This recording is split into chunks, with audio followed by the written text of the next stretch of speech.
First thing I want to do is introduce Waterspirit. Waterspirit is one of several ministries in New Jersey established by the Sisters of St. Joseph of Peace. We are a center of ecology and spirituality that informs, inspires, and enables all people to deepen their consciousness of the sacredness and interdependence of all creation, with a focus on water as critical in sustaining all life. Waterspirit presents a variety of programs, including weekly meditation sessions and seasonal equinox and solstice celebrations. We also advocate in partnership with others for clean, safe water for all and a just transition to renewable energy sources. Today, we have the pleasure of speaking to Blair Nelsen, the Executive Director at Waterspirit. Blair Nelsen came on board as Waterspirit's Executive Director in July of 2019. She holds a Master of Arts in Religion degree from Yale Divinity School. Her graduate studies were focused on religion and ecology in Latin America. Her master's thesis was a phenomenological study of fasting and earth ethics within a particular meditation tradition in southeastern Brazil. She also holds a BA in environmental studies from Brown University, where her thesis work focused on community-based conversation strategies among the traditional Ribeirinho peoples of the Brazilian Amazon. She has translated 3 books by Brazilian vegan and spiritual author Oberon, including his book Vegan Yoga, which is pending publication here in the US. Her family, including her 9-year-old son, have practiced veganism steadily since 2012. We are so excited to talk to Blair today, and we can't wait for this chat to start. So here we go. The first thing I want to do is thank Blair for being our Waterside chat guest today. So thank you so much, Blair. Thank you so much, Abby. Thank you for that lovely introduction, and a big thanks to everybody who's on the call here with us today. I'm really looking forward to taking some of your questions and answering what I can from my life experience. But first off, I want to give you a little background into who I am and where I'm coming from. So to make my social location more clear, I am a white, middle-aged, middle-class, cisgendered woman speaking to you today from occupied Lenni Lenape land, also known as the northern end of the Jersey Shore. Now, sometimes when folks step into the public eye in order to talk about plant-based diets or about veganism, the position from which they speak tries to present some kind of singular or universal solution to a moral and ethical issue. And that's not my intention in coming to you tonight. In fact, that's part of why we chose this interactive Q&A format.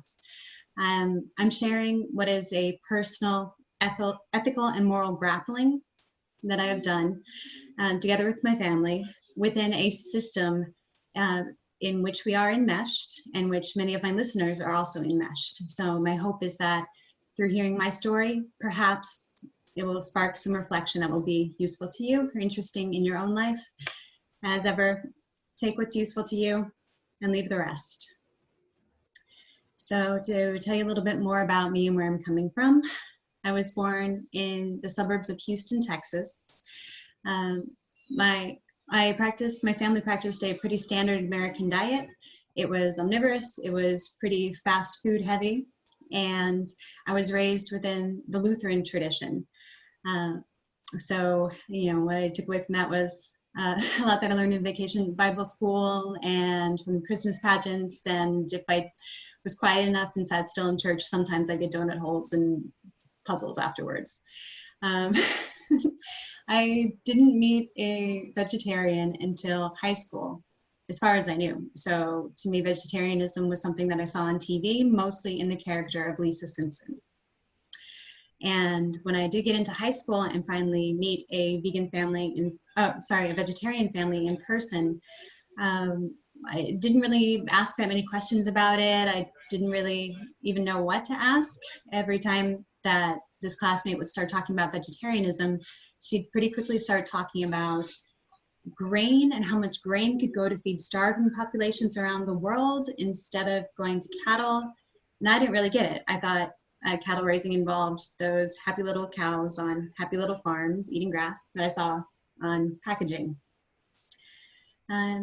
But at the same time, I knew that I was interested in environmental issues, mostly through my Model United Nations Club at school and through the travels that my family had done around Venezuela, where I lived for all of my middle and high school years.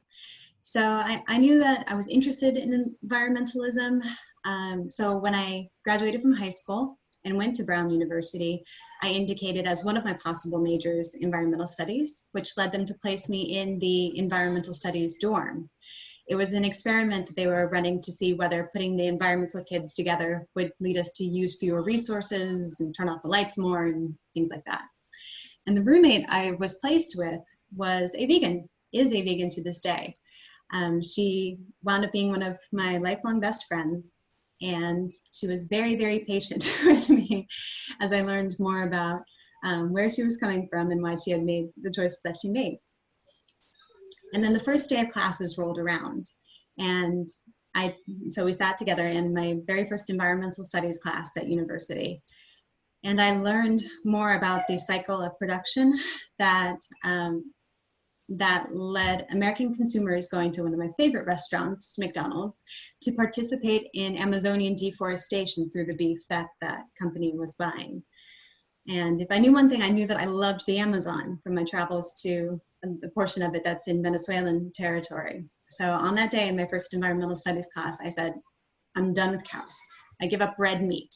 Specifically, I said I wasn't going to eat that meat anymore. So that was my first step. That was the first dietary change that I really critically examined for myself and decided to make. But backing up that dietary change and backing up that decision also to take those environmental studies classes and to consider that as a career path was a spiritual underpinning, which I did not discuss with many people at that point in time.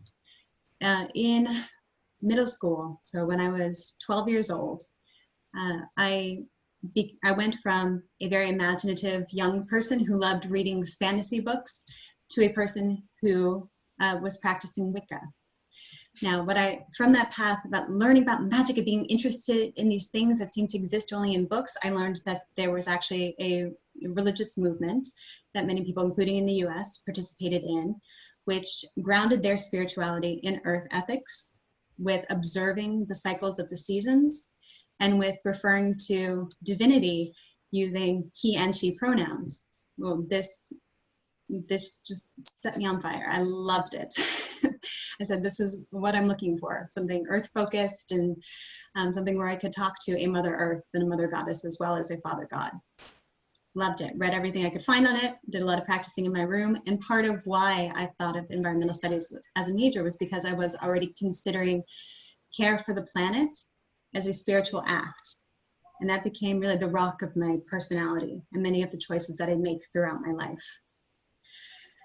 I didn't always feel comfortable talking about the spiritual underpinnings, especially in a program of study where people were usually either very science focused and often atheist, or very policy focused, and you just didn't find many Wiccans or neo-pagans around. So I kept a lot of it to myself.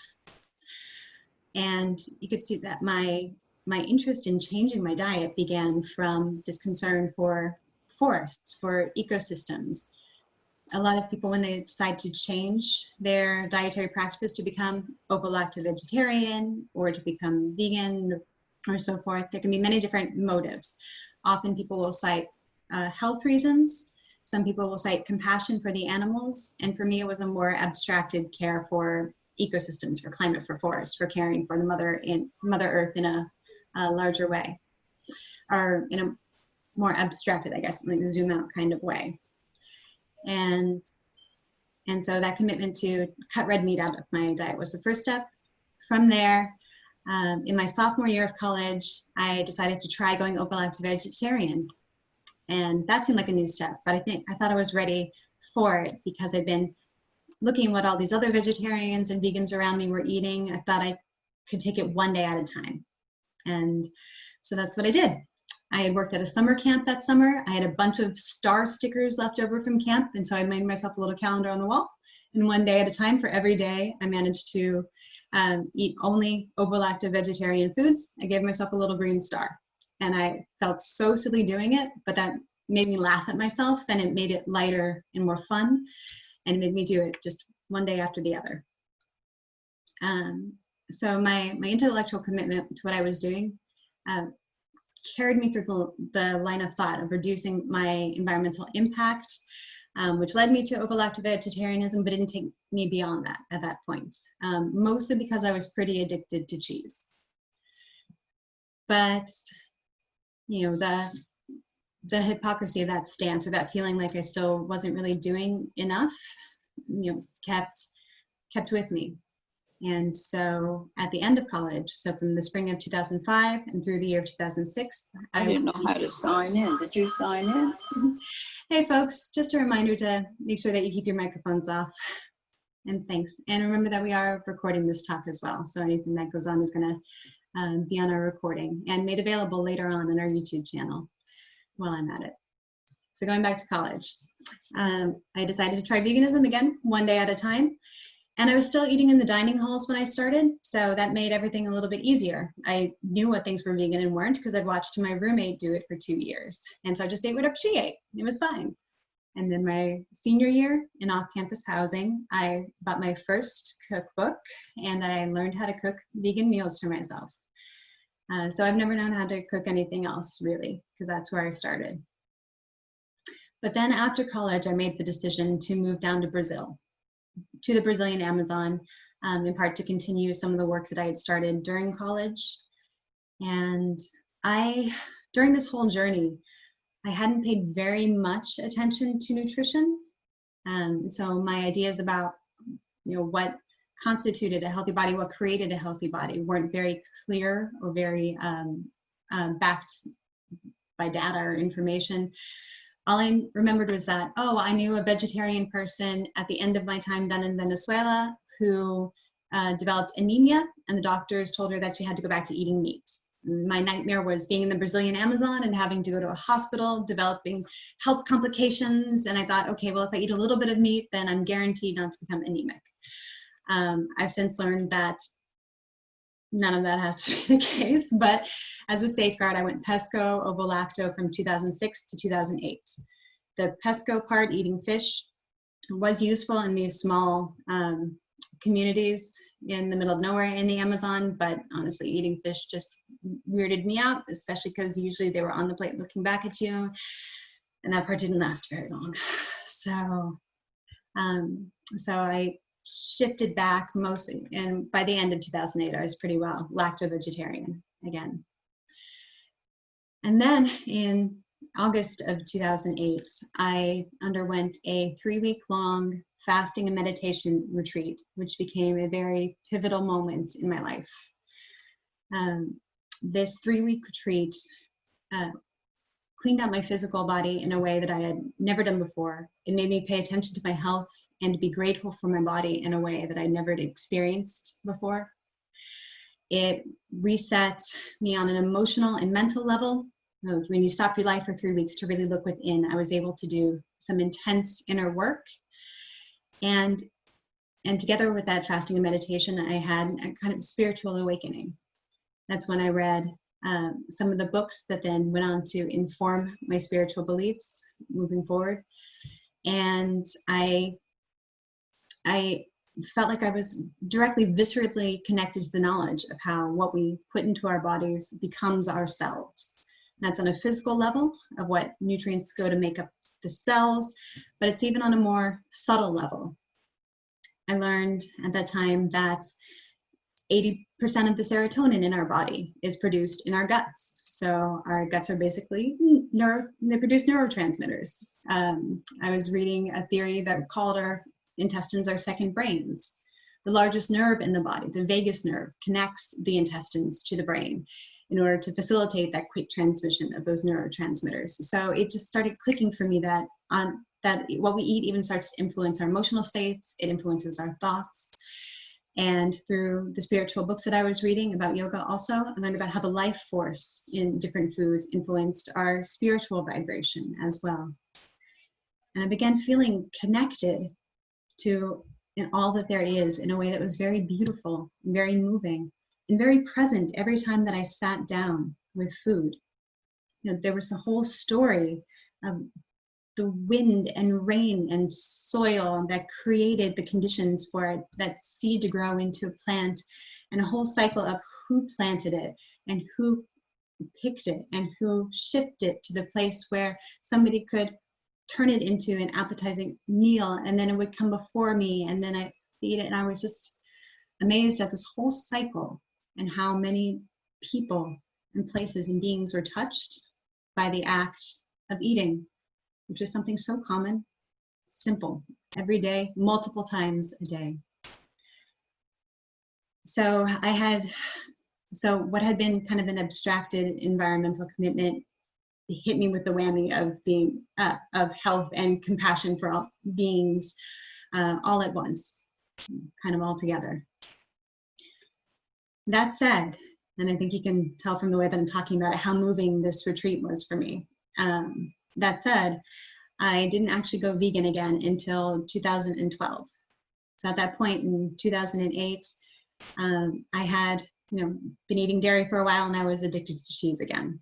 It was only later on that I would read some of the works of Brazilian author Sônia T. Felipe, who looks at the chemical structure of dairy products and especially of cheese, where the chemical makeup of one of the components of casein, so what's in dairy, what gets the baby cows to suckle on their mothers, is very similar in structure to opium. It's essentially an opiate that becomes concentrated down when we turn milk into cheese, and then has an addictive effect on the human organism. So that, when I learned that later on, that helped make it click for me as to why I was having such a hard time, wanting something and not being able to do it in my daily practices. But eating plants remained my ideal for myself. So I'd make attempts and start and stop. And during this period, my son was born. So he was born in our little house in the Brazilian countryside in 2011. And I had some difficulty breastfeeding. So he did a combination of breastfeeding and drinking formula until he was somewhere around 9 or 10 months old. And the formula that was available to us had cow's milk in it, was industrialized. So that's what was there. And that was the choice that we had to make to keep our son healthy at that time. It was the best that we could do. But as soon as he started eating solid foods, we only introduced him to plant-based foods. So his first food was avocado from our neighbor's yard, and the next one, and so forth. We were living out in the countryside, but a lot of people had gardens, had fruit trees planted, so we had a lot to pick from, literally. And I was lucky that my partner was also on board with these choices. He was doing a similar kind of grappling and wanted similar kind of things for his own spiritual practice and dietary practice. So in 2012, we hosted our friend's son for 3 weeks. This friend went to go do the same fasting retreat that I had gone through. And her son, who was a teenager at that point in time, was very newly vegan, very committed to it, very enthusiastic, the way that recent converts can be. I was telling everybody about it. We said, okay, well, while we have this guest in our house, let's take advantage of this moment and only eat vegan foods. Let's commit to it and do it this time. And we did. And we haven't stopped since. It was the right time, and it felt easy. And I felt so good once I was able to do it again, because it really is a vow that connects me to my spirituality in a daily way. It helps me remember, it helps me not take this world for granted. It helps me connect and give thanks, and to practice compassion with every food choice that I make. And that was so important to me because of these different spiritual systems that I had been exposed to and that had very much influenced me through the years. There was a very clear through line from my Christian upbringing. Jesus' Sermon on the Mount was of prime importance. Do unto others as you would have them do unto you. That very fundamental teaching, combined with what I learned in my teenage years passing through Wicca, which brought me not only deeper earth ethics, but also one of the central tenets of Wicca is the phrase, and it harm none, do what ye will. You basically can't get a group of Wiccans to agree on anything, but you can get them to agree on that one. And it harm none, do what you will. And then as an adult, learning through the self-realization fellowships techniques of yoga, which also pull from the Bhagavad Gita and from the Christian Gospels. From there, I learned the concept of ahimsa, or nonviolence. So each of my spiritual traditions had this very strong root in practicing harm for none, compassion for all through harming none, or at least causing as little harm as you possibly can. And through that, caring for earth as well. So by now, at this point in my journey in 2020, this choice just feels automatic. Bits of animals just don't look like food anymore to us. And it took a while. And when we moved from Brazil to the US, that resulted in a number of changes in our diet as well. In Brazil, it was almost easier, or rather, I think it was easier for us to practice our style of veganism when we were down there. In part because the standard Brazilian meal is pretty much rice, beans, salad or veggies, and a hunk of meat. Well, you take out the hunk of meat and you've got rice and beans and veggies, and that's an entirely balanced meal. And we also lived in a pretty exceptional community. We were a mix of traditional dairy farming families, so families that had been doing that for generations. And the other half were transplants from the big cities wanting to get back to nature, where there were a lot of vegetarians and vegans as well. So what that meant was that my son could go to school and they would serve everybody school lunch, and the kids who ate meat would get the hunk of meat on the plate, and the kids who didn't wouldn't have it, and everybody was just kind of happy and fine. It was normalized. Or when he would go to birthday parties, there would always be things that he could eat. It was guaranteed, and it was just part of the culture and the community that we lived in. It hasn't been the case since we've moved up here. In 2017, I decided to start my master's program at Yale, and so we moved to New Haven for 2 years. And after that, I got this wonderful, wonderful opportunity here at Waterspirit. I'm doing my dream job, folks.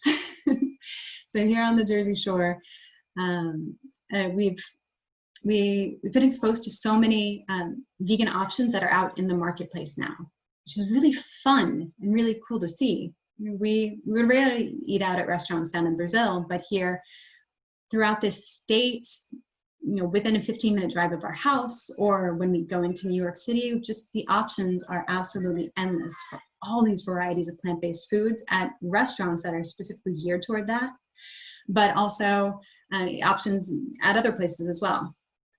But it also means that my son has been feeling more left out. So now he'll go to birthday parties and there may or may not be something there, or there'll be a class party, there may or may not be something there. I've tried to do the same thing with the 3 teachers he's had here, as I did with this teacher down in Brazil. Like, let me know ahead of time when there's going to be a special class treat, and I'll make sure that I send a substitute for Noah that's similar. And our teacher in Brazil would do it. The teachers here haven't done it as much. We adapt, and my son is curious about the things that the other kids are eating. So we're eating a lot more processed foods now than we did down in the countryside, because I don't know how to make a vegan hot dog at home. And they come in the nice little package that is fast. So through convenience and changing the rhythm of our life, we've also wound up eating more processed food. So we've still got work to do, but everything's a process of adaptation. What I do know is that when we lived in the Brazilian countryside, we were living in the place where if there are happy cows in the world, that's where they come from. And what we could see was mother after mother crying out for her children, because those mother cows do not produce milk, they do not have babies. The humans cannot take all the milk that they want if they do not separate the babies from their mothers. And those babies usually don't have either, their destiny is to, if they're female, to become another dairy producing cow and to always be separated from their children, or if they're male calf, to be slaughtered. Sometimes their intestines will become the rennet that makes cheese coagulate. So as a new mother myself, I couldn't do it anymore. You know, even the happiest of cows just weren't happy enough for me. So thankfully I had, you know, a family, I have a son and a partner who understand why this is important to me on a level that is not only physical, but, you know, spiritual. And they share those beliefs with me. And we tell our son that when you grow up, you're of course going to make your own decisions. You know, who knows what the future will hold, but what's important to me is that you always know why. You know, ask yourself why you're making the decisions you make and see the impact of that as far as you can. You know, we're enmeshed in systems which intentionally limit our choices. And I want to make it clear that when I talk about plant-based diets, or specifically when I talk about veganism, I am talking about something even beyond diet, where we're against exploitation in all forms. And sometimes people will interpret veganism narrowly to be like holding up animals and bashing humans. You know, if we're erasing speciesism amongst all the isms that we're trying to erase, we're trying to care for all of creation and to erase exploitation of all beings on all levels, especially of humans. These are interconnected fights within a capitalist system which intentionally limits your choices. But this is one area in which I feel like I have a degree of control, which ultimately makes me feel more free. And that's the background that I wanted to present to you all today. And right now I'm more than happy to open up the floor to some of your questions.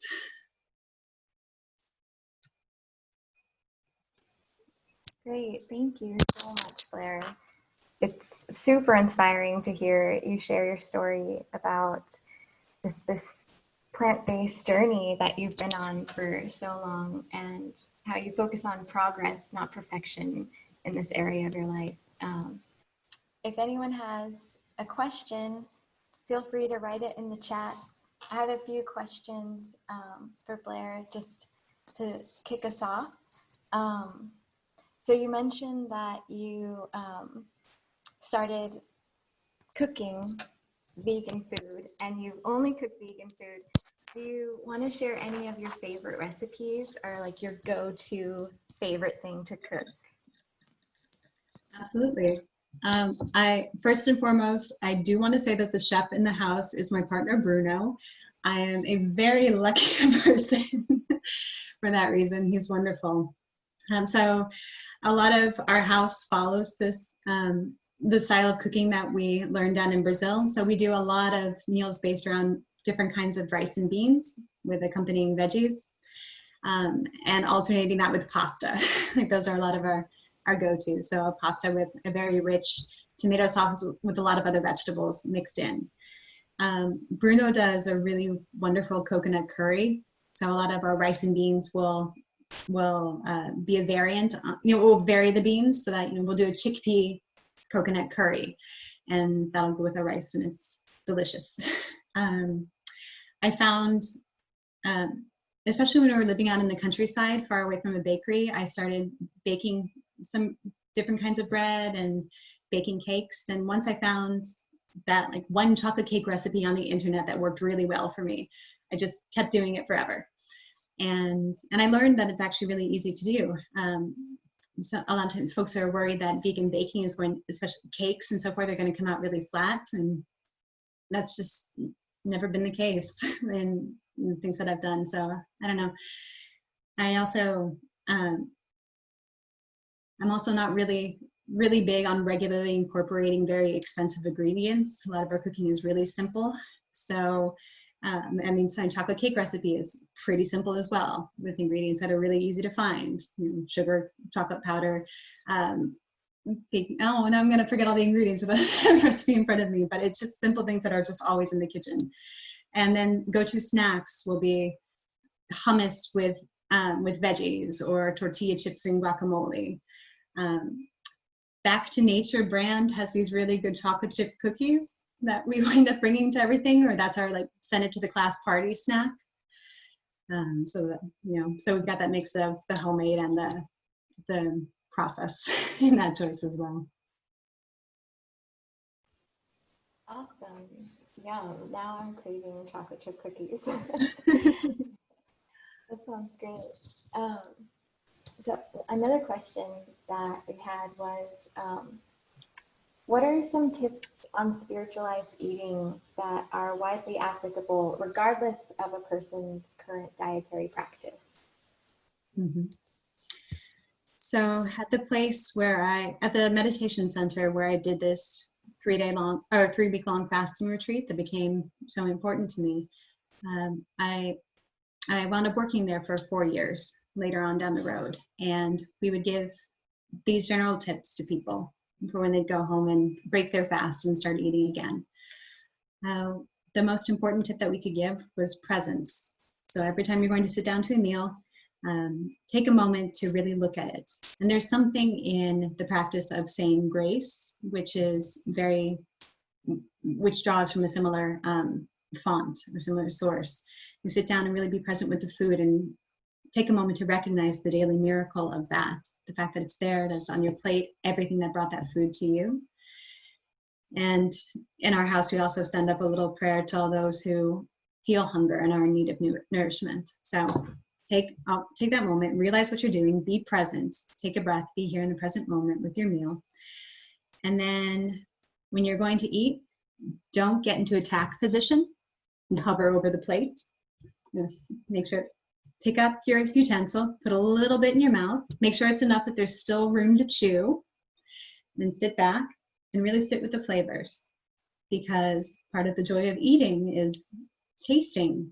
It's the textures and flavors, and that doesn't happen in your stomach. If you're in an attack position, wolfing something down, it happens while it's in your mouth. So let that digestion happen while it's there in your mouth. Let those flavors really sink in, savoring in many different aspects of your life, not only when you're eating, but savoring is one of the keys to happiness. And then finally, when it's ready, when you've helped your stomach out by doing that job of chewing, then you can send it on down. And then you can pick up your utensil again and eat. And another tip that we give, although this is not one that I practice regularly, is to eat on the smallest plate that you can find. That way you can really key into how hungry you actually are. Part of this presence is also checking in with your body, which takes a little bit of time to register whether or not you're full. So get the smallest plate you can, eat that with a lot of attention, and if you're still hungry, you can always get up and get some more. And those are some of the tips that are widely applicable. Great. Those are really excellent. Yeah, I love that. Eating on a smaller plate also helps just with portion control too, which can be hard when your eyes are bigger than your stomach sometimes. Yeah, excellent. Another question that was just submitted, can you maybe tell us a little bit about how COVID has impacted any offerings of food to your family, or if it has? Now, I'm very grateful to say that my family has been able to stay at home and has not been adversely affected by, our basic safety has not been adversely affected by this pandemic. And thank goodness. And I know that is not the case for many people out there. There are many life situations that limit one's food choices. It's right now we are living through a pandemic. Many people are experiencing housing insecurity, and often that's happening in communities where there was a pre-existing food insecurity. And let's remember that food insecurity in communities is frequently intentional and cited in communities that are most vulnerable anyhow. So there's a huge problem in this country with putting systems into place that truly protect the dignity of life, that protect the common good, that make sure that everybody has access to adequate housing and food and means to a dignified life. And there's a lot of work to be done on the systemic level as well. And another question was directed at me, has it impacted my family? I mean, basically what it's done is given me more time at home with the little garden I've got going out on my porch. So we've been saving our recyclables and using them as planters, and it helps me out a little bit. As I've told Abby a number of times, I really miss my garden down in Brazil. Anytime anybody tells me that they have a garden, I start just asking them to tell me more and to tell me what weeds they're pulling up or what plants they've got planted, and just living vicariously through them. But in terms of like feeling more connected with my food and more in control of the choices that I make, having that garden there has done wonders for me in that sense, and also for my mental health during this time of pandemic. And my hope is that other folks might also be able to connect with nature and connect with their food in a similar way they're able to at this time. Yeah, having a little green around you is always a good thing. Yeah, even if it's small, it does wonders. Yeah. Another question that just came in from Melinda is, how important is seasonality for vegan eating? Does it play a role? Melinda is actually a good friend from high school, who I'm very happy is on the call here tonight. And now I'm wondering to myself how much of this we actually talked about back in high school. Probably not that much. So it's really exciting to reconnect around these issues as adults as well. In terms of seasonality, seasonality is huge. Another problem with their system, which becomes another ethical dilemma inside of my household, is how easy access is to foods that don't come from the place that you're in, that don't connect you to this land or to this season that you're in, even. On the one hand, I just talked about my husband's coconut curries. Without coconut milk, without all these tropical foods that we were used to, you take away part of what is giving us emotional comfort and pleasure through our food at this point in time, to connect to where we are. We have our personal work to do of subbing that out. But connecting to what's fresh and in season, when I'm able to do that in different ways, it really makes me feel like I'm tapping into the intelligence of the place that I am, or if not intelligence, the spirit of the place where I am. Like, I really want to tell this story. I just recently learned how to identify sassafras in the wild. And it was like an unveiling, because once I could see it, I couldn't unsee it, because actually it's everywhere. My apartment building is located in this little forest fragments with some trails. And I look all around, and this tree has been all around me for a year, and I just didn't know how to see her. And as I learned some of her historical importance and some of the ways that she interacts with the human body, I realized that I needed some of those ways as well, and that perhaps she was revealing herself to me because it was time for me to start drinking sassafras tea. And so sassafras and I have been having a moment, and I love her. and I wouldn't have seen her if I didn't connect to this place, and in the right season to find her with leaves on the trees, and parts that I was going to be using in this way, in this tea. And I do also want to say how crucially important it is to connect with the growers in your place. I mean, this is what I'm about to say is common knowledge by this point in time. Farmers markets are of absolute importance. Tapping into community supported agriculture, or CSAs, in your community is phenomenal. You support those who are producing the food, and you're eating what's in season, which is better for your body, which connects you to this greater intelligence of what's going on. But it helps erase that false separation between the human world and the non-human world, or the human world and the natural world. Through diet, we can erase that dichotomy that we're taught from a very early age. If you're in Monmouth County, as I know that many of our Waterspirit listeners are, be sure to check out the site growninmonmouth.com for great resources on how to eat what's in season and what's around you, and how to support your local growers. Let's see, I had a couple of thoughts about seasonality, but I think that pretty much covers it.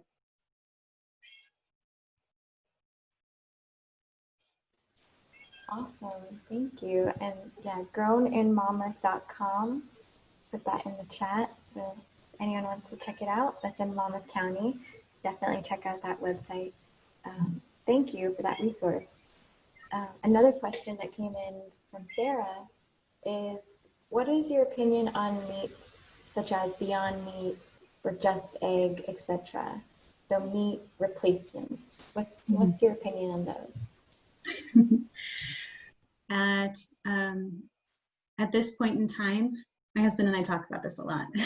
At this point in time, we look at those products and we think to ourselves, that's also not something that we want to make a central part of our diet. We still want to prioritize where we do whole foods and foods that come from somewhere close to us. At the same time, yeah, I know how many vegan hot dogs I've eaten in this lifetime. I know that if there was something like Beyond Meat, or Impossible Burgers, these kinds of things easily available in restaurants when I was just starting out on this path, I would have ordered them all the time. So I think that they are very useful, especially while people are trying to make other dietary choices and might be having some trouble. I think they're great when you want to try and prepare something that that might appeal to a wider group, say at a family gathering that's used to, where members of that family are used to eating a lot of meat. That might be something useful to bring into a group as well. So I think they have their place in our personal diet. They're the kind of thing that we're not centering on, but I think they can be useful. Cool. Thank you. And Sarah says thank you. You're welcome, Sarah. Yeah, another question we got in from Sister Sheena is, do you think spirituality of food is an important part of the cultural shift that needs to happen? Thanks, Sheena. I absolutely do. And part of the reason why I think that is because I think it's through the level that I call the spiritual, which is where true change can come from. At that deepest level of our being, where our deepest morals and ethics lie in our spiritual core. I think that's what really gives us the power and the strength and the endurance that's needed to make many different kinds of lifestyle changes, especially ones that require big commitments. There's got to be some kind of shift in being, and when that shift in being can happen, then we start to be able to shift society as well. And since our food choices, particularly the choice to eat meat, or even not just eating meat, but participating in this industrialized food system that includes factory farming and so forth, that has a massive environmental impact.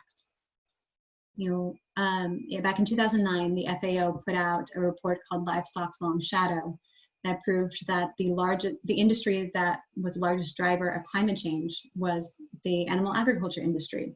A lot of that is because of the massive transportation that's involved in taking animals to and from slaughterhouses and market and so forth. But if people had a shift and relied on their spirituality in order to inform those decisions, had a shift in the way that they ate, that would have a massive environmental impact. And as we know, climate change is one of the great crises facing our Earth at this point in time. So that would have a massive environmental impact that would resonate throughout the planet.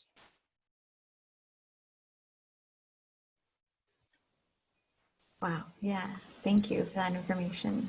Yeah, really, really great info. Another question I had was, since you've practiced this plant-based diet for so long, has it gotten easier or harder, do you think, to keep on this this diet? And it's kind of a two-parter. What advice would you give to someone who's interested in going vegan but just hasn't committed yet? What's some advice for them? Well, to reiterate some of my advice from before, I think presence and taking it one day at a time were two things that were very important in my own path. So that's some of the advice that I offer. And my other huge piece of advice is read the labels on food packaging. Because, if you get something at your farmer's market, you know what that is, there's no packaging to read. But for all the things that you do have to read, don't just read even what's on the front, read what's on the back as well. Because one day you're opening a bag of tortilla chips thinking it's fine, and then you go to read the ingredients and there's whey, which is a milk product in it. Or you read the front of a box and it says, nature something something. You think, oh, this must be really good for me. And then you turn it over and there's one organic ingredient, or there's one plant that they're highlighting, and then the rest of it comes from who knows what factory, or isn't vegan like you thought it was because there were pretty plants on the cover.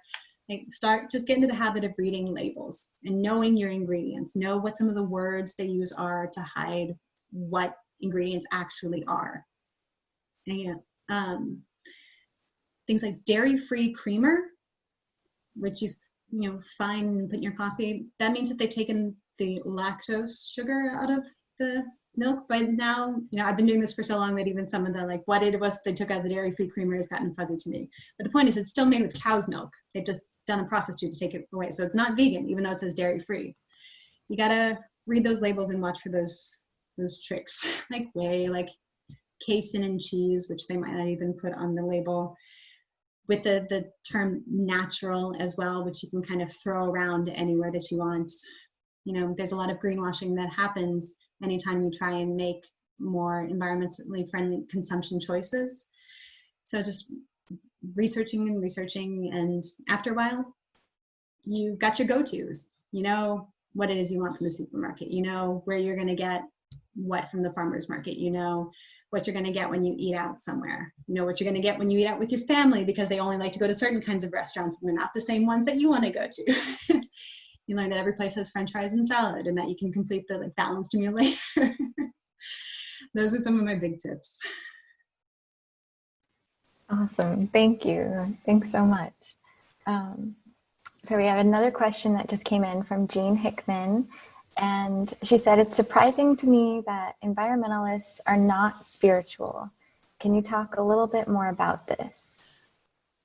Yeah, sure thing, Jean. First off, I have not found that to be an accurate statement in my experience. I didn't mean to say that environmentalists are not spiritual. But I did find, especially in this program that I was in at college, that many people who were studying environmental science or earth sciences, there tended to be in that group of people, there were many who identified as agnostic or as atheists.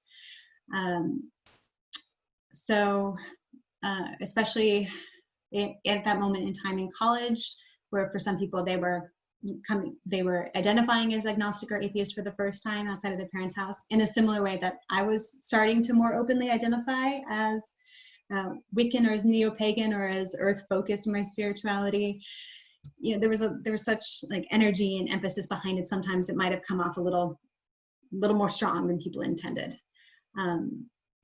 That said, just as there are many reasons that bring people into veganism or into plant-based diets, there are many reasons that bring people into, many paths that bring people into ecology or into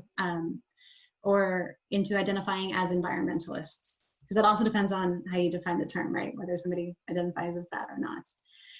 But yes, I felt that in that specific institution, when interacting with many of my fellow students who were environmental scientists, sometimes we thought that, oh, if you believed in God, then you were somehow less intelligent than other people. Again, not across the board, but it was something, it was part of my experience and part of why I didn't talk as much about my spiritual beliefs, because I didn't want to be perceived as less intelligent. I obviously don't believe that now. And I know that's for many, many people. And in fact, a robust spirituality within or without a container of an organized religion influences many people to do many beautiful things on behalf of this planet, on behalf of society and each other. Great, thank you. Next up, we have a question about the retreat that you mentioned that you attended. Sarah would like to know if you could share a little bit more about that retreat. Sure thing. Unfortunately, the exact center where I did this has been hit by the pandemic, meaning that the center has closed since then. but the retreat itself followed a technique which was titled with a very generic title called the 21-day process. And it involved spending a number of those days without food and water, and then proceeded to drink liquids for the remainder of the fast. And it was pretty loosely organized into 3-week structure, where the first week was very focused on the detox of the physical body. The second week you worked on your emotional body, and third week many people worked on what they would call the mental body. So dealing with the tendency to live either in the past or in the future, dealing with anxiety about what was to come. And I mean, the big takeaways from that were the ones that I shared about presence, about the holiness of the spirit incarnated in this holy body that I'm in, and just one ultimately unimportant part of the whole, but at the same time crucially important to that whole, and absolutely unique and precious and loved. Awesome. Thank you. Thanks for answering that. Another question is, do you eat nut cheese? Yes, I do. I'm laughing because cheese, even like substitute cheese, wasn't really a part of our diet down in Brazil. And it also wasn't something that you could easily find in the supermarket. By the end of our time there, you could start to find some very expensive alternatives, and we were having none of that.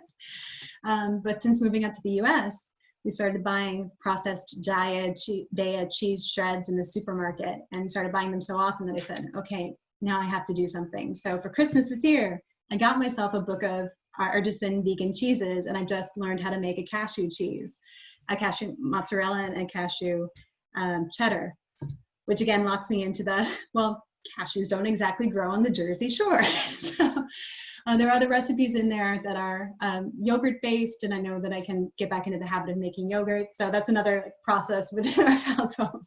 We are now in this moment eating a lot of nut cheese, and we're kind of excited about it. That's awesome. That's cool. I'm excited to hear more about that, about your progress in cheese making. That's really exciting. Another question we have is if you could recommend any books or movies or podcasts that you really enjoyed that related to veganism and or spirituality, any that really that you kind of gear people towards that are interested more in this topic. Yeah, absolutely. 2 documentaries that I can recommend, which should still be on Netflix. One is Cowspiracy, so like conspiracy, but starts with cow. And the other one is What the Health. There's also a movie on Netflix, so not a documentary, but if you would like a little bit of story or fiction or characters to love, I recommend the movie Okja, which is spelled O-K-J-A. Love that one. Oh, Abby, I see that you're putting them in the chat. Thank you so much. That's documentary wise. I don't really listen to a lot of podcasts, and I'm talking to somebody who I know listens to a lot of them, so I'm sorry, I'm podcast deficient. I can recommend a couple of books though. David Clough, I hope I'm saying his last name right, C-L-O-U-G-H. He founded an organization called Creature Kind, which really looks at the Christian underpinnings of plant-based diets. He's just written a 2-volume series called On Animals, and that looks at Christian scripture through this lens. So it's a work of systemic theology. And I can also recommend very highly the book, this one is even right next to me, Afroism. This is by 2 sisters, Afko and Silko. And their work is in the field of Black veganism and Afrofuturism. They run a blog called Black Vegans Rock. And I'm not sure if they have an official association with the National Afro-Vegan Conference, but their name was getting thrown around by the speakers at that this year as well. So they're really exciting. They do amazing work. And especially nowadays, if you go on social media, the vegan in New Jersey groups are so active. The Happy Cow app helps you find a restaurant anywhere. There's just so much information. It's so different from even, 15 years ago when I was in college doing this. Terrific. Yeah, it's amazing how so much has changed, and a lot of people are really interested in this topic and learning about how what you eat really affects your body and your mind and your spirit. And this is just a wealth of information. And thank you so much for sharing these resources. Well, thank you very much. Thank you for your questions, Abby. Thank you to everybody out in the audience. Yeah, we have one more question if you have time. Yeah, I do. And Yeah. this one's from Father Ed. Yeah. I'll read it out loud because I know some people are looking over the phone or listening in over the phone. By taking part in your vegan diet, do you receive a sense of power, inner strength, spirit, a sense of the sacred, divine? And my answer to that is yes. And this is the spiritual vow that I've made. And so it is my immediate way to connect with that source in my daily life, my daily practice. And not only through diet, but anytime I feel that I am really enacting, living out my spiritual beliefs, I do feel empowered. I feel more whole and liberated in me. So this is an area of my life that is very important where I do get that feeling. Great. Thank you so much. It's been wonderful to hear you talk about this and really inspiring for me as someone who isn't completely committed to a plant-based diet, but I definitely have introduced way more plants into my diet this past 6 months, and just recognizing how food is medicine. It's really important. So this has been really inspiring, really wonderful to chat with you. Thank you so much, Abby. Thank you to everyone. And I guess to kind of send us off, I do want to leave us with a little bit of scripture. I would like to quote from Genesis 1:29. Behold, I have given you every plant yielding seed, which is upon the face of the earth, and every tree with seed in its fruit. You shall have them for food. Oh, I love that. That was beautiful. Yes, thank you everyone for joining us tonight. And thank you to Blair so much for being our guest on the Waterside Chat. And we hope to see you guys again on our next Waterside Chat, which is September 3rd. And that is about transformational breath. So we'll be sure to update our social media channels, and to just as a reminder, what Blair mentioned earlier, we are going to have this video on our YouTube channel. And if you'd like to share it with anyone who wasn't able to come to tonight's chat, that'll be up there for you guys to watch as many times as you want, and share with whoever you'd like. So look for that on our YouTube channel early next week. And if you'd like to know any more about other Waterspirit programs and advocacy efforts, please be sure to check out www.waterspirit.org. Have a wonderful night, everyone. May you feel peace. May you be blessed. May you feel love in your hearts.